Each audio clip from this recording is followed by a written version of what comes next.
Hard-coding configuration into Docker images is a deployment nightmare. Every environment change means rebuilding and redeploying containers. ConfigMaps solve this elegantly. A config map is a Kubernetes object that stores non-confidential configuration data as key-value pairs. Think of it as a dictionary of settings: database URLs, feature flags, application modes, API endpoints. Here's a simple config map with app configuration. Keys like app mode and max connections map to string values. You can also store entire files as values, like this login configuration. The power of config maps is decoupling. Without them, you bake configuration into your container image or pod spec. That means rebuilding images or editing manifests for every config change. With config maps, you change the config map and restart pods.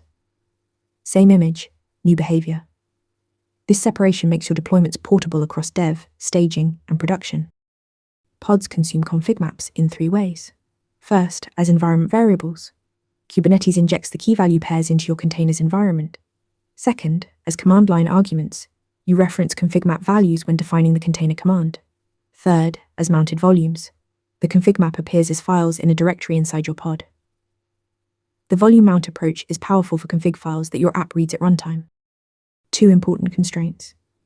Config maps are namespace scoped, so a config map in the default namespace can't be used by pods in the production namespace. More critically, config maps are not for sensitive data. Passwords, API tokens, and certificates belong in secrets, which provide encryption at rest.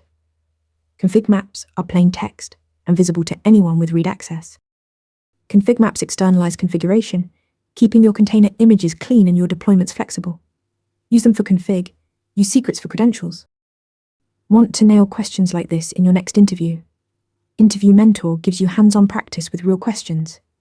Every answer gets a grade with specific, personalized feedback. Track your progress across topics and difficulty levels.